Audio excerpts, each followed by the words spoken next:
Assalamualaikum warahmatullahi wabarakatuh. Perkenalkan kami dari kelompok 9 akan menjelaskan presentasi mengenai neoliberalisme. Kelompok kami terdiri dari Dita Siti Nurmilani, NIM F1F018002, Hanif Indra Widiawan, NIM F1F018024, dan Zalika Rida Ariasto, NIM F1F018036. Penjelasan pertama mengenai introduction to the crisis dan policy tools akan dijelaskan oleh saya, Hanif.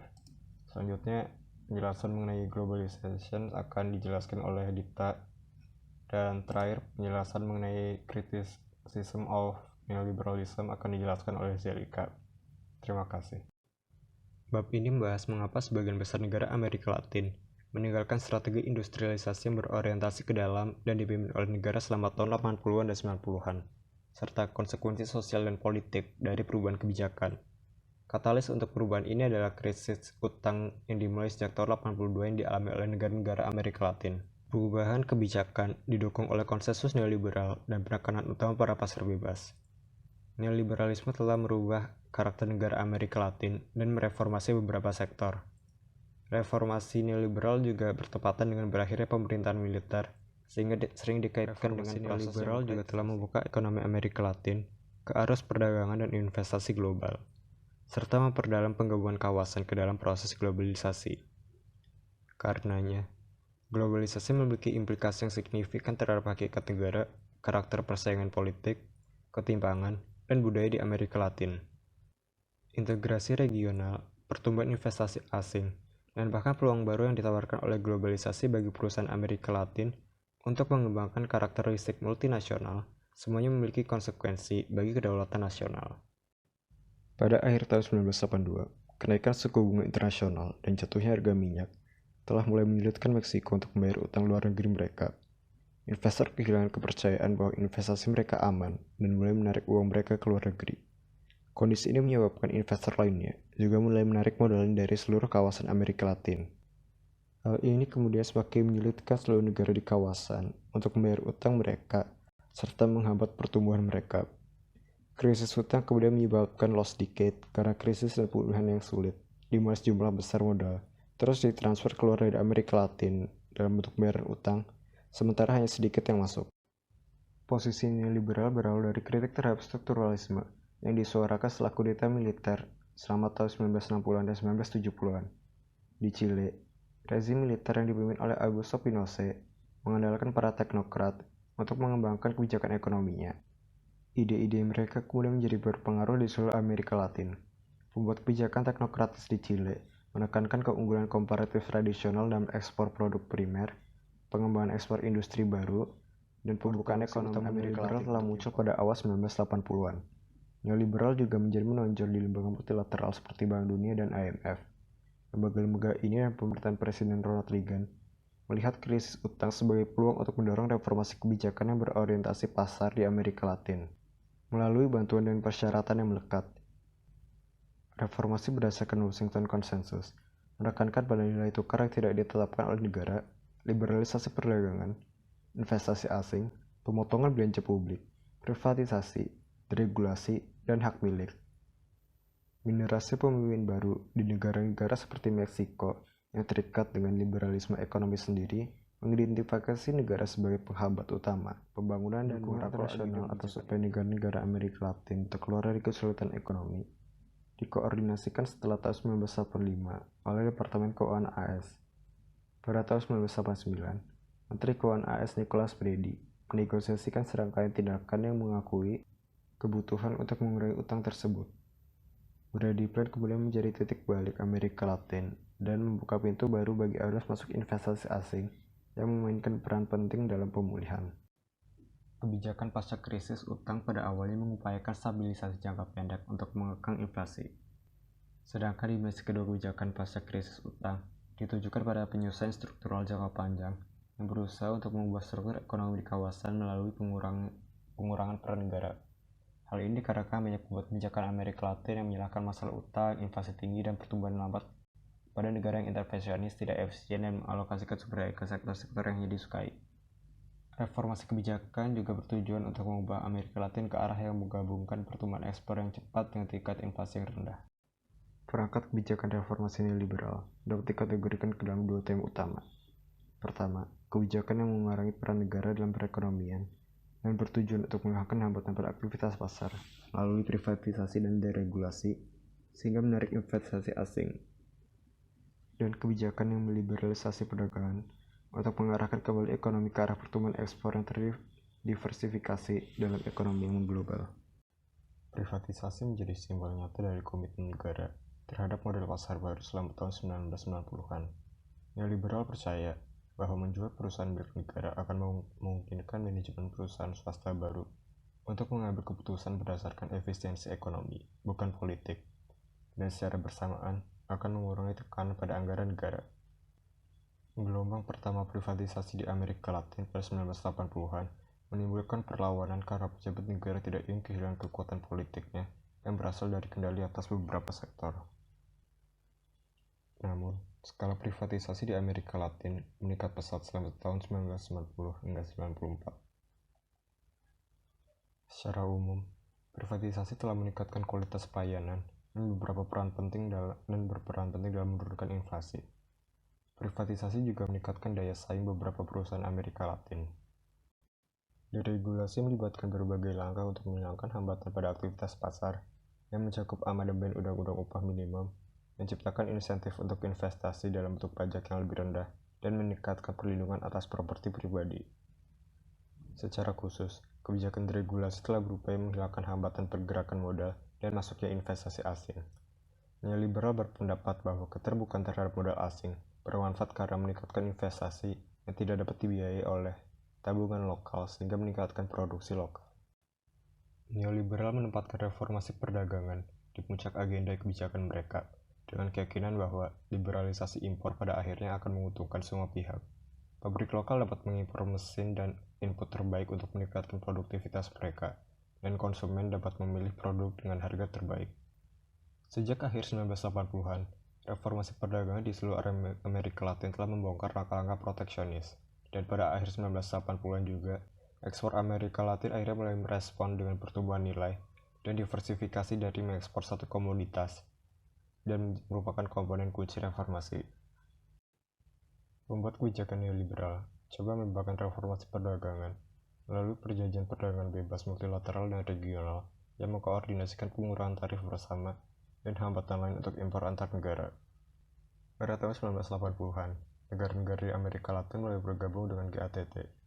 Namun, perjanjian perdagangan bebas sudah menjadi alat integrasi regional di Amerika Latin. Contohnya seperti Mercado Común Centroamericano atau MCCA atau Central American Common Market yang didirikan pada tahun 1960. Kemudian Caribbean Free Trade Agreement yang menjadi Caribbean Community atau CARICOM yang didirikan pada 1965. Dan terakhir terdapat Mercado Común del Sur atau Mercosur atau disebut juga Common Market of the South yang didirikan pada 1991. Pembahasan selanjutnya yaitu mengenai globalization. Sejak pertengahan 1990-an, gagasan globalisasi telah menjadi inti perdebatan tentang dampak perdagangan bebas terhadap pembangunan Amerika Latin. Neoliberal menganut konsep globalisasi karena membatasi kemampuan negara nasional untuk melawan norma-norma dominan ekonomi internasional dengan berusaha mengendalikan perdagangan dan investasi. Aspek kunci dari globalisasi adalah dominasi prinsip-prinsip ekonomi liberal di seluruh dunia, meskipun ini tetap menjadi gagasan yang diperdebatkan yang telah dijelaskan dengan cara yang berbeda. Globalisasi di Amerika Latin yang dikemukakan oleh Robinson pada tahun 2003, yang mana telah mengajukan model globalisasi yang rinci berdasarkan analisis yang pernah dilakukannya, sekaligus dampaknya di Amerika Tengah, yaitu pendekatannya yang memiliki beberapa kesamaan dengan teori ketergantungan dengan menyoroti perubahan internal dalam keseimbangan kekuatan antara faksi yang berbeda dalam masyarakat dan munculnya faksi transnasional baru dan kelompok kelas baru sebagai akibat dari restrukturasi ekonomi. Dalam hal ini berarti sama seperti elemen lokal dari kelas pekerja transnasional atau yang setara di daerah pinggiran Amerika Latin. Begitu pula kelas borjuis transnasional atau kelas kapitalis. Kapitalis lokal bertindak sebagai kontingen nasional dari kelas kapitalis transnasional, yang mana memindahkan kekayaan mereka masuk dan keluar dari negara mereka sendiri sesuai kebutuhan dan menyesuaikan struktur negara dengan lingkungan global baru. Robinson berpendapat bahwa pembangunan dan keterbelakangan harus dipahami kembali dalam hal kelompok sosial global, bukan negara, di mana inti dari pinggiran tersebut menunjuk pada posisi sosial daripada lokasi geografis. Secara khusus, globalisasi telah menciptakan kutub-kutub pertumbuhan ekonomi dunia berdasarkan integrasi regional, dengan perusahaan multinasional mengidentifikasi wilayah-wilayah yang menjadi basis operasi padat karya mereka dan mengembangkan pasar untuk produk-produk mereka. Meksiko dan Brazil telah menjadi dua kutub terpenting yang menarik investasi asing langsung di Amerika Latin. Indeks globalisasi tahunan yang didasarkan pada indikator perdagangan dan investasi sekarang diproduksi yang menggabungkan ekonomi kawasan. Pada tahun 2005, Indeks Latin Business Chronicle mengidentifikasi Panama sebagai ekonomi paling global di Amerika Latin.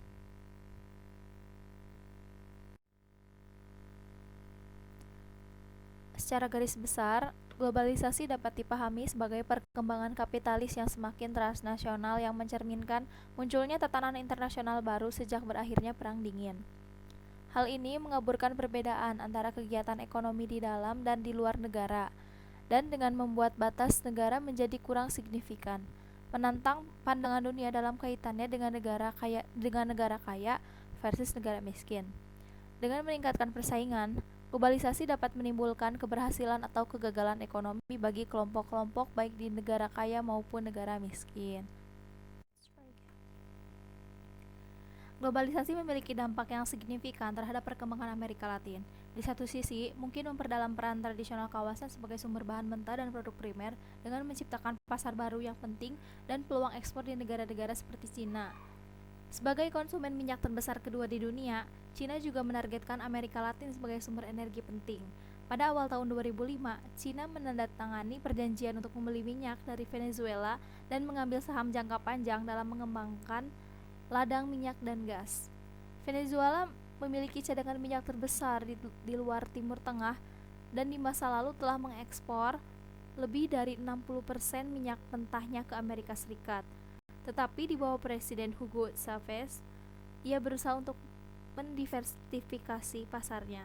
Cina juga berinvestasi di pasar energi yang sebagian besar belum tersentuh seperti Peru dan telah menjajaki proyek di Bolivia dan Kolombia. Globalisasi memiliki implikasi yang penting bagi politik di Amerika Latin. Ini telah melemahkan peran tradisional negara dalam pengelolaan ekonomi dengan mengalihkan fokusnya ke pemenuhan persyaratan daya saing internasional dan jauh dari pemenuhan kebutuhan kesejahteraan warga negara atau mengurangi kepentingan. Untuk bersaing secara efektif, pemerintah terpaksa mengadopsi kebijakan yang pada kenyataannya dapat mendorong ketimpangan yang lebih besar dengan mengurangi pengeluaran untuk perawatan kesehatan, layanan sosial, subsidi bagi masyarakat miskin dan menjaga upah tetap rendah untuk menarik investasi. Bersamaan dengan itu, globalisasi telah mengurangi kemampuan para aktor politik tradisional untuk mewakili dan menyalurkan kepentingan sosial sekaligus mendorong munculnya aktor-aktor masyarakat sipil baru seperti Zapatista di Meksiko. Kritik neoliberalisme. Dalam beberapa tahun terakhir, aspek ortodoksi neoliberal dan model pasar baru yang dipimpin ekspor telah dinilai ulang. Di beberapa negara seperti Brazil, pemerintah kiri tengah telah mengambil alih kekuasaan dengan agenda sosial. Dan di negara lain seperti Bolivia, tantangan sayap kiri terhadap kebijakan neoliberal telah tumbuh lebih militan dan kuat. Di Venezuela, Ekuador dan Bolivia telah terjadi kebangkitan kembali tekanan populistik yang menundukkan pengambilan keputusan ekonomi ke kriteria politik dan membangun kembali peran kuat negara dalam membentuk kebijakan sosial. Pengambilan kebijakan neoliberal di Amerika Latin terjadi menurut fase yang berbeda di berbagai negara, membuat penilaian keseluruhan dari dampaknya pada konteks kawasan, tetapi reformasi neoliberal telah dikritik di beberapa bidang. Politik reformasi neoliberal. Neoliberalisme sering bekerja melawan kebutuhan konsolidasi demokrasi dengan memperkuat kecenderungan otoriter dan membatasi representasi dan partisipasi populer melalui depolitisasi. Penyesuaian ekonomi terkadang memperkuat kecenderungan pemusatan kekuasaan di eksekutif dan memperburuk ketegangan antara eksekutif dan cabang lain. mengemahkan lembaga legislatif dan yudikatif. Stabilisasi dan penyesuaian lebih mudah ketika ada kepresidenan yang kuat dan terpusat yang mampu mengesampingkan Kongres dan mengendalikan gerakan serikat buruh dan sumber-sumber oposisi potensial lainnya. Reformasi ekonomi neoliberal juga mengemahkan atau mengubah perilaku para aktor sosial seperti serikat pekerja dan lebih jauh mengesampingkan sektor-sektor populer seperti masyarakat miskin dan terpinggirkan dari perumusan kebijakan. Reformasi membutuhkan demobilisasi sektor-sektor penting dalam masyarakat. Serikat pekerja juga melemah oleh undang-undang baru yang bertujuan untuk meningkatkan fleksibilitas pasar tenaga kerja, mempermudah pemberi kerja untuk mempekerjakan dan memberhentikan pekerja, dan sebagai akibatnya seringkali mengubah strategi mereka dengan pertumbuhan sektor informal. Di Argentina misalnya, beberapa serikat pekerja mulai berpartisipasi dalam proses privatisasi perusahaan negara serta sistem pensiun. Tenaga kerja yang terorganisir di seluruh Amerika Latin mengalami penurunan daya tawar. Perubahan dalam peran negara mengubah apa yang bisa ditawarkan oleh partai-partai kiri dan kiri tengah kepada para pemilih dalam hal kebijakan ekonomi. Dalam beberapa kasus, reformasi neoliberal memicu kerusuhan serius seperti yang terjadi di Bolivia pada 2003. Kelompok bersenjata baru juga muncul seperti EZLN atau Tentara Pembebasan Nasional Zapatista di Meksiko. Meskipun privatisasi terus berlanjut di Amerika Latin, hal itu telah banyak dikritik terutama karena kegagalan bersama untuk membangun struktur peraturan yang kuat untuk mengatur aktivitas perusahaan swasta yang baru. Privatisasi harus disertai dengan pembentukan peraturan yang mencegah munculnya monopoli dan melindungi konsumen. Dalam beberapa kasus, pemerintah yang sangat membutuhkan dana hanya mengubah monopoli publik menjadi monopoli swasta yang tidak diatur. Di Chili, tarif telepon jarak jauh turun 50% karena pesaing baru memasuki pasar, sementara tarif lokal yang dimonopoli naik 35%. Dalam beberapa kasus, privatisasi juga menyebabkan kebutuhan untuk menyelamatkan bisnis yang tidak kompeten. Privatisasi juga membawa konsekuensi bagi konsolidasi demokrasi di Amerika Latin.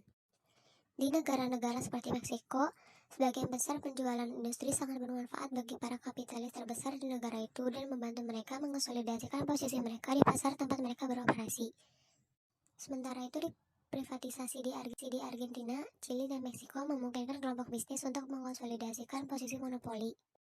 Privatisasi telah mengurangi kontak warga negara dengan menyerahkan fungsi yang pernah dilakukan oleh perusahaan atau lembaga milik pemerintah kepada penyedia swasta. Proses privatisasi juga sering disertai dengan banyak retorika tentang ketidakmampuan negara untuk menyediakan layanan yang diprivatisasi karena inefisiensi yang melekat dan korupsi. Privatisasi juga berdampak pada sistem kepartaian di Amerika Latin. Pemberian kotak publik kepada penyedia swasta menciptakan peluang baru untuk dikorupsi di pemerintahan dan sumber keuangan partai ketika keanggotaan partai melemah. Kebijakan neoliberal di Amerika Latin belum menghasilkan divestasi atau pertumbuhan yang diperlukan untuk berdampak pada kemiskinan dan keterbelakangan di wilayah tersebut. Menurut Stallings dan Perez, dari 9 negara Amerika Latin yang diteliti, hanya Bolivia, Chili, dan Costa Rica yang berhasil menaikkan tingkat investasi yang diperlukan untuk meningkatkan produktivitas. Di sebagian besar negara Amerika Latin, tingkat pertumbuhan tahunan rata-rata sejak reformasi neoliberal menjadi normal pada awal 1990-an telah di bawah 6% yang menurut ECLAC diperlukan untuk mengatasi masalah kemiskinan dan pengangguran. Reformasi perdagangan telah membawa manfaat yang lebih besar bagi negara-negara besar industri berpenghasilan menengah di Amerika Latin seperti Brazil, Meksiko, Argentina, dan Chili. Dampak langsung dari pertumbuhan yang didorong ekspor terbatas pada sebagian besar tahun 1990-an dan nilai ekspor Amerika Latin tidak dapat mengimbangi perluasan perdagangan dunia dan gagal mengimbangi ledakan impor. Namun, reformasi neoliberal memang membuat negara-negara Amerika Latin dan Karibia ditempatkan lebih baik sebagai eksportir untuk memanfaatkan ledakan komoditas sejak tahun 2000 yang dipicu oleh Cina. Pada tahun 2004, ekonomi Amerika Latin dan Karibia tumbuh secara keseluruhan sebesar 5,5%. Pertumbuhan ini terkait erat dengan perluasan perdagangan dunia dan permintaan di AS dan Cina untuk minyak, logam, dan mineral. Reformasi perdagangan dapat membawa masalah sekaligus manfaat bagi negara-negara. Dalam jangka pendek, dapat berdampak merugikan pada sektor-sektor yang sebelumnya dilindungi, seperti produsen barang konsumsi. Di negara-negara yang lebih kecil, reformasi perdagangan dapat meningkatkan ketergantungan pada ekspor produk primer yang kondisi perdagangannya perlahan-lahan memburuk. Karena harga komoditas dapat berubah-ubah, hal ini juga dapat menggagalkan perencanaan makroekonomi. Kebijakan neoliberal belum menciptakan lapangan kerja yang cukup untuk menurunkan pengangguran atau berdampak besar pada pengurangan kemiskinan dan ketimpangan. Di negara-negara yang mengalami pertumbuhan ekspor yang cepat pada tahun 1990-an seperti Chili, Meksiko, Peru, dan Bolivia, tingkat lapangan kerja meningkat. Menurut Organisasi Perburuhan Internasional atau ILO, hampir 60% pekerjaan baru yang diciptakan di Amerika Latin selama tahun 1990-an berada di sektor informal dengan produktivitas rendah di mana pekerjanya tidak memiliki hak kerja yang paling dasar. Sifat produksi di bawah neoliberalisme belum cukup padat karya untuk memiliki dampak yang berarti pada tingkat kemiskinan dan ketidaksetaraan di Amerika Latin. Menurut Tolling dan Perez, hanya di Chili pada ketimbangan yang terus menurun dicapai selama tahun 1990-an. Ketimbangan terus meningkat di Brasil, Meksiko, dan Kolombia selama tahun 1990-an, dan di negara lain seperti Argentina, Bolivia, dan Peru, ketimbangan menurun karena inflasi dapat dikendalikan tetapi kemudian meningkat lagi.